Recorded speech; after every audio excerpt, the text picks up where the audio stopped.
Hello, I'm Claudia Fox. Welcome to my show, Degrees of Success.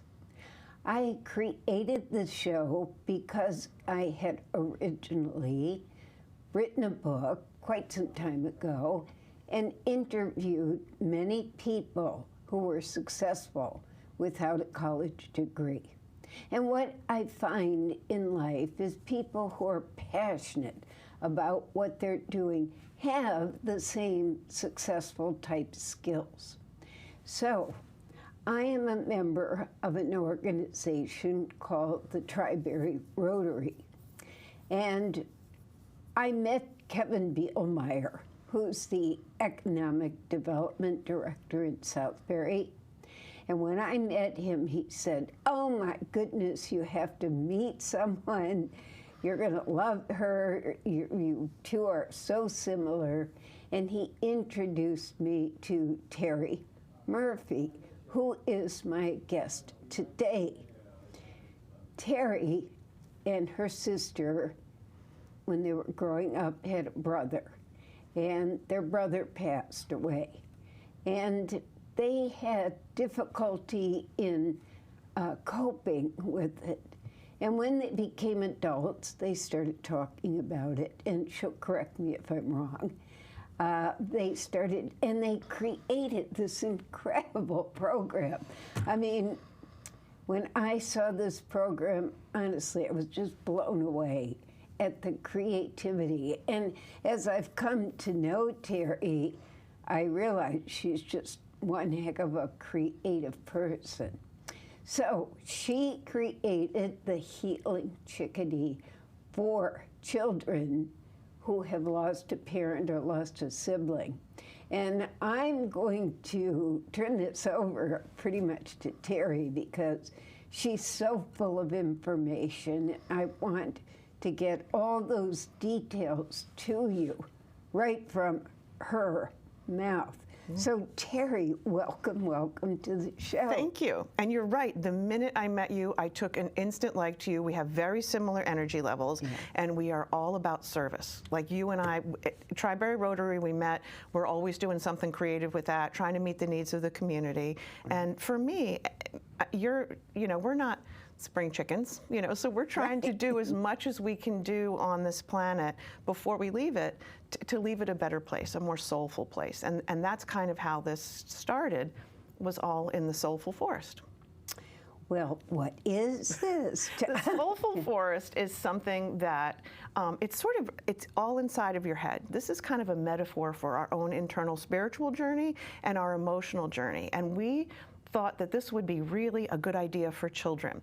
I have a very dear friend, her name is Christina Connors. She sings like an angel. She sounds like a Disney princess, and we'll go more into that later. That's very exciting. But the Soulful Forest is a place that we want children to be able to go no matter where they are. As an adult, we want to be able to go there no matter where we are, because the world is chaotic. There's a lot going on. There's a lot of, there's CNN is constantly running, MSNBC, Fox News, and it's a lot for kids to deal with, along with some of the, the personal situations that we all have going on. So we created the Soulful Forest. Can I tell you about it?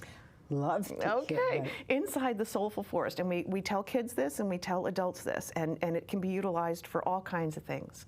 The only way to get into the Soulful Forest is through the Garden of Gratitude, because we know that all good things start in gratitude.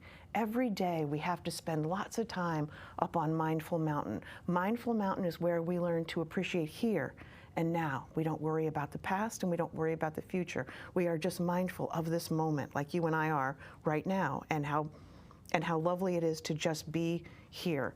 Sometimes in life, we have to come down the river of resilience. When we come down the river of resilience, there is loss, fear, grief, lots of things happen to us.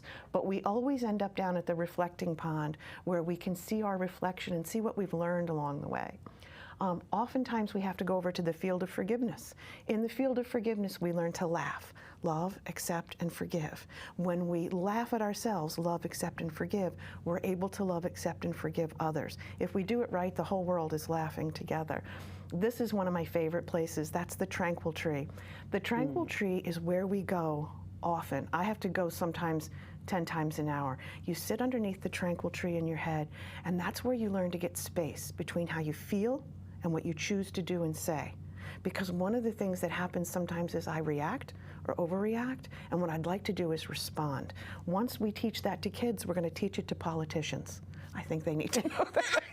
I think they need to know that too. Diversity University is where we learn to celebrate the differences amongst people, religions, races, beliefs, whatever it is, where we celebrate it. Diversity University. Sometimes we go over to the Wellness Clinic. At the Wellness Clinic is where we learn to take care of our bodies, because we're not just a mental, emotional, and spiritual being. We have to take care of our physical bodies as well. So we teach kids things like, you know, the importance of brushing your teeth, the importance of breathing, and wearing shoes outside when it's cold, that sort of thing. There's Camp Chaos. Camp Chaos is where we learn to talk to each other with civility. Civility is something we've kind of lost, I'm afraid, and that's where we can teach that to ourselves and to, you know, to adults and to kids. And we always want to avoid Camp Chaos at Belly Acres Farm, where everyone is constantly alarmed and usually connected to a screen. So this is the format. This is this idea that we came up with, Christina and I. We've been working on it for years. And from this, several things have come to light. One of them is the Healing Chickadee that you talked about, and one of them is Soulful Sydney Explores Diversity. And we came up with a book, and we've been reading it out to children. We go into classrooms, and we take our little dog, because the little dog Max is, he kind of represents the fear that some people have when it comes to celebrating diversity. Can I show you the book? Yes, and I would like to say, yes, I was in the Granny Brigade, and I got to read to second graders, and it was just delightful. They were so receptive, and I was amazed at how much they retained, because at the end, I did ask them questions, and they were able to respond appropriately. And I just didn't realize second graders were that smart. Right. So let's show. I think they're smarter than when we were kids. Yes, I think they are smarter. Yeah, we decided to give you opportunities, the Soulful Grandma Brigade, where you take this book into the schools and stuff. So, so here it is. Yes. So here it is. Let's see. I get really excited about this whole project. Soulful Sydney Explores Diversity. I was sitting at my house, the news was on in the background, and my granddaughter Sydney was maybe about 18 months old, and she's looking out. It was an ugly day, and I said, Sydney, I wish we had a more soulful world for you to live in. And all of a sudden, this idea of the soulful forest became Sydney's soulful forest. And it's a good thing my daughter named her Sydney, because if it was Gertrude's soulful forest wouldn't have worked. But Sydney's soulful forest worked out really well. So we came up with this book, and this is where my sister, she's an English teacher. She taught for 40 years, and this little girl named Miriam. Little Miriam was 10 years old. She's a member of the local mosque in Newtown. I had become friends with her mom, and I knew nothing about Muslims. I knew nothing about that particular religion. So she and I got to talking, and Iman, Miriam's mom, is probably one of the smartest women I've ever met. She's been an extraordinary teacher for me, not just about that, but just about, and we could do a whole show on this, about racism and about prejudice. And as a Caucasian female who was raised Catholic, I don't know what I'm talking about. Like, I don't know. I learned more from this little girl and her mom.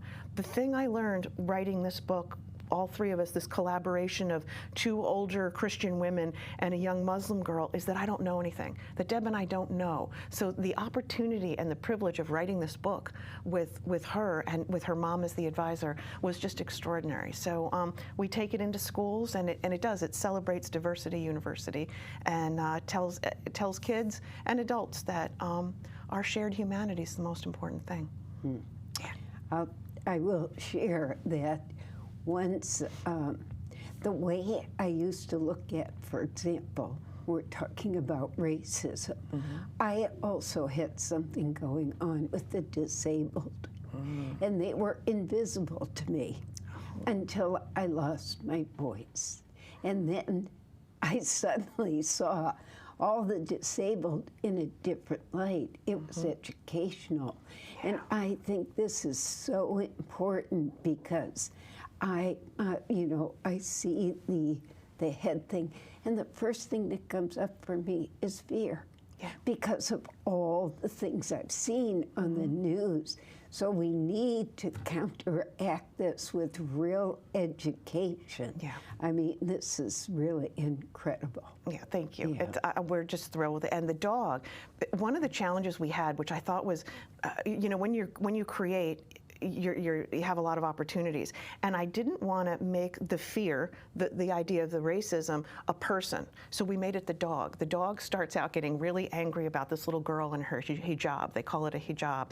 And when I was raised Catholic, and all the nuns wore the habits, and I'm thinking, what's really the difference? You know what I'm saying? Like, yeah. And when you think about it, in all different religions, headgear, you know, has a significance and symbolism. And once you know the symbolism, then the fear goes away, and you get to speak to them. We're just people. We're all just people with different ideas. So this book, I thought, was going to end racism. Guess what? Didn't. It didn't. In fact, if anything, right now, you know, the world is heating up. So yes, I think it's very important that we spend time with people that are different from us. We all kind of hang together in groups that we know. And I think one of the best things we can do, and I think that this generation of kids, the second graders you talk to, I think they're better at it than we are. Yeah. Because they don't see race, they don't see different, you know what I mean? That it's a very different world for them, and I think that's a good thing. It's a very good thing. As you were talking, I was thinking about all the different uniforms. So say you're an alien and you land here. I mean, if you look at firefighters when they go in with all the gear, there are so many different areas of life that have costumes. Yeah. And I never thought of that. Nuns, you know, with the, what's it called? Hijab. The hijab, H-I-J-A-B, hijab. Okay. I never thought of comparing them, and it makes perfect sense. And yet, because of the way we were brought up, we take a nun and put her in a high place, right? So it's just orientation, and it's education. So, yeah. Yes, go ahead. If you want to know more about this, either becoming a soulful grandma or all of this that we're doing, it's inclusionrevolution.info, not .com or .edu or .org. It's inclusionrevolution.info, and it really talks a lot about the book. This is not a money-making situation. This is about compassion and passion and connection. The most important thing that we can do, I think, as human beings, kids, adults, Republicans, Democrats, we've got to find a common connection to our shared humanity. Once we do that, we cannot be any longer divisive or cruel. And I think we have to find our way back to that. I thought that book was going to do it, but oddly, it didn't. Well, I would like to divert just for a moment and ask you to share. How did you and your sister get into a conversation to even go this route? My sister and I, do you have a sister? I have three. 3 sisters. We talk nonstop. Yes. My husband says, you just talked to her yesterday. What could you possibly have to say to this woman for an hour today? He's like, I don't understand. Deb and I just, we have very similar, she's tall and thin, and I'm not. Like we don't look alike. She has dark hair. I bleach blonde. There's so many things that we don't have in common, but those values that we were raised with, of compassion, and we were very fortunate to be raised in a home. My parents never referred to anyone as anything other than a human being. You would not have used. My parents would have never used a racial slur. They would have never. Everybody was just a human being. And when we were kids, my brothers were ill-behaved in the Catholic school, so the nuns kicked them out. It's probably more information than you needed, but they went to a military school for a while, and it was in our town, but some of the kids came from out of town and they stayed there. It came to Thanksgiving, and there were a couple kids that didn't have any place to go. And oh, this is going to make me cry. they didn't have any place to go, so my mom said, whoever doesn't have a place to go on Thanksgiving, they'll come to our house. And these two young men, African-American, two young men showed up with their suits on, which my brothers, hooligans that they were, said, take the tie off, don't be ridiculous, you know. And they were running around in the backyard, and they were having fun, and it was Florida, and it was Thanksgiving time. And we had a neighbor call, and the neighbor said to my dad, I don't know if you know this, but there's a couple of black kids, and he didn't use black kids, in your backyard. And Dad said, they are guests in our home. And the guy said, if they swim in your pool, my kids aren't coming down there to swim in your pool anymore. Oh. And my dad said, we will miss your children. Happy Thanksgiving, right? But that's the kind of home that we grew. My dad was incensed. He was just so angry. And we should be angry. We should be outraged right now. Can I tell you one more racism story? Of course. So I think I know something about racism, but I don't. I think one of the things I have to realize is, as a female Caucasian, I had no idea about racism. And I think it was frustrating, maybe, for Iman and Miriam, because I knew so little and I was trying to do so much. You know what I mean? Yes. I was, when OJ, you remember OJ Simpson? Yeah. Of course. Well, these young kids, they have no idea, right? Yeah, yeah. OJ Simpson, when he was acquitted in the criminal trial, I got so upset. I thought, this was terrible. And my coworker, because it was during the day, I was so upset, and I said, can you believe this? And she said to me, yeah. And I said, this is terrible. He killed a woman and this man. And she said, how does injustice feel? And I said, because I thought, you know, we're women. He killed one of us. And she goes, he didn't kill one of us. He killed one of you. She goes, and your children enjoy safety. She goes, my black children are going to be stopped by a police. She goes, we live in a different world. You and I work together. She goes, we live in a different world. She goes, and this is, you're outraged by this moment of injustice. She goes, we deal with this all the time. And that was like my first awakening of, I thought I knew something, and I really didn't. And I think that's the first step towards this kind of thing, is to continue to learn, to grow, to try to understand. And we can only do that by speaking to people that aren't normally in our circle. And so that's what I try to do. And that's a good point. Yeah. Well, while we're on the subject, I just have to share that I once went to a dance place. And when I walked in with a group of white people, I said, oh, I'd like to sit there right on the dance floor. And they said, no, we'll take you to your table. And I said, no, I want to, because you're fun. 11, well, it's 11 o'clock at night, you know, people come in late, but that's where I want to sit. Well, he took us way to the back.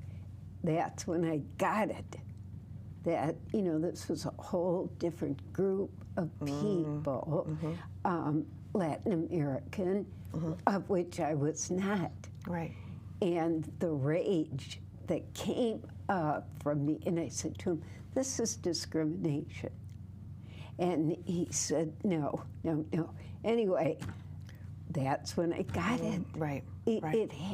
Somehow it has to happen to you. Right. Just like the disabilities. Like when it happens to you, it hit me.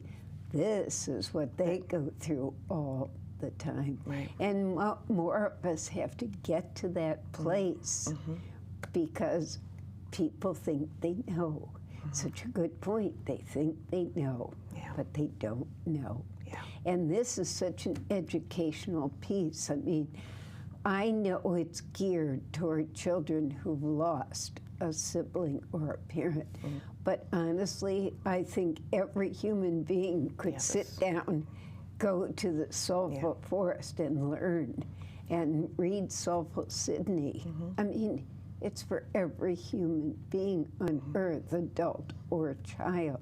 I agree. And that's what blew me away about this program. Thank you. And at the end of it, at the end of the book, we have all of the religions that we mention in the book.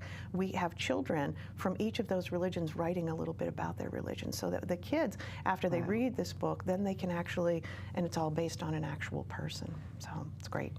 I've learned a lot, but again, there's so much more to learn. We just have to be open to this, because we don't know. You don't know. You have another poster. I do. There it goes. The end of the book, this is the very end of the book. Okay. And this is the soulful forest, is not depicted on any map or chart. It ultimately resides in each person's heart. Your own compassion can always be found if you keep your mind open and just look around. Be grateful for the differences as we learn to accept why it's more vital to include than it is to reject. A person whose background is different from yours and whose stories and beliefs you should explore. For when people find love in a world of hate, loving kindness is the language they create. And that's the end of the book. And at the end of the book, the dog who starts out as a racist ends up sitting with the kids. Everybody, I don't want to ruin the end of the book for you, but everybody sort of comes together in the end with new mutual understanding. It's great. And you leave these little fellows behind. Yes. In the classroom. Yes, we do. So that children can relate to this. Yeah. You also have little birds that you send out, little stuffed birds. Yeah. Well, I think can we do this again, you and me? Because I'd love to. Because what I would want to do, because this soulful forest, this whole thing, there's a place in the soulful forest called the Grief Glen, and inside the Grief Glen is where a group of birds called the Tweethearts live, and that's where we explore grief and sadness and how we can help kids through that. So this is really about inclusion, the celebration of diversity, and then that other part of the forest is going to be the healing chickadee. And we need 2 hours for that one. Okay, you got it. What was the first project that sprang from this soulful idea? The first one was this one. Was oddly enough this one, and then the healing chickadee kind of came. I sort of played around. Deb and I, when we lost our brother, it was 1971, and there was no help. Nobody really thought to, and children and grief and trauma, early childhood trauma, can lead to all kinds of mental health challenges later in life. And I've got some information on that I would love to share with you. Can we really do this again? I love coming here and talking to you. I'm already thinking we're going to do more of these shows. Absolutely. Because people need this information. Yeah, they really need this information. It's all under the umbrella of mental and emotional health. Yeah. And when we have individuals that are well balanced and mental and emotional health, as a society, it comes from here. When I was in church, there was a song called "Let There Be Peace on Earth and Let It Begin with Me." And then when I was a kid, it was during the Vietnam War, and I thought, how can peace, because I thought I could solve the war in Vietnam. Kids are wonderful observers and terrible interpreters, right? They observe things that they can or can't do anything about.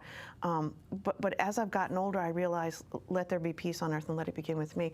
It's got to come from in. It's got to come from inside this soulful forest and then emanate from out there. It doesn't come from out there this way. Right. That's been my biggest lesson. And that has to do with racism as well. We can't solve it out there until we solve it in here. Right. Do we have time for one more quick story? Yes, of course. So we have a neighbor, his name is Michael Christie. I don't know if I'm allowed to use his name. I just did. Michael is a wonderful, wonderful man, and our kids grew up kind of together, and he was doing his first sermon down at the Baptist Church in Stamford, and he invited us to go, and they're an African-American family, and it didn't occur to me, I didn't even think about it. I was like, yes. So my daughter Olivia was 10 at the time. We go down to the church. We walk in, and it's a beautiful church. And we're there to kind of cheer him on. It's his first big sermon, as a new preacher. And at one point, my daughter leans over and she said, "We're the only white people here." Mm-hmm. And I said, "That's correct." She goes, "I think people are looking at us." I go, do you think so? And I said, "But what are they doing?" She goes, "They're just looking and smiling and saying hello." I said, "Can you imagine what it would be like if you were the only Caucasian person and people hated you? Can you imagine if you were the only black person in a group, people hated you just because of the color of your skin?" The fact that it was the first time she'd ever been not the majority. and it was very instructive for her, you know what I mean? Yeah. And I think it's really instructive for all of us to not be the majority like you at the dance club. You know, it's like, wow, not only am I not the majority, I'm the minority. Yeah, and the only one. And being told I can't do something. And we're just not used to that, and it's not okay. We should be outraged. So this is my creative effort, my sister's creative effort, and young Miriam. She's now a teenager. She's gorgeous. She's a beautiful girl. She could be a model. This was our attempt. This was the beginning of the process of learning about this. And you know, we have, like I say, we have a long way to go. Well, thank you. Thank you for joining me. Thank you. And I'm already thinking of a series that we can do, because Terry's just so filled with information. If you'd like to contact her, if you'd like to be in the Grandma Brigade, or you'd like you know, a group of us to read at your school, just contact me. My telephone number will be coming up. And we're just delighted that you could be here. Thank you. This is fun. And we can't wait to hear more information about this whole project. It's just incredible. Thank you. So again, thank you for joining us. We look forward to seeing you again at the next show. Have a great day.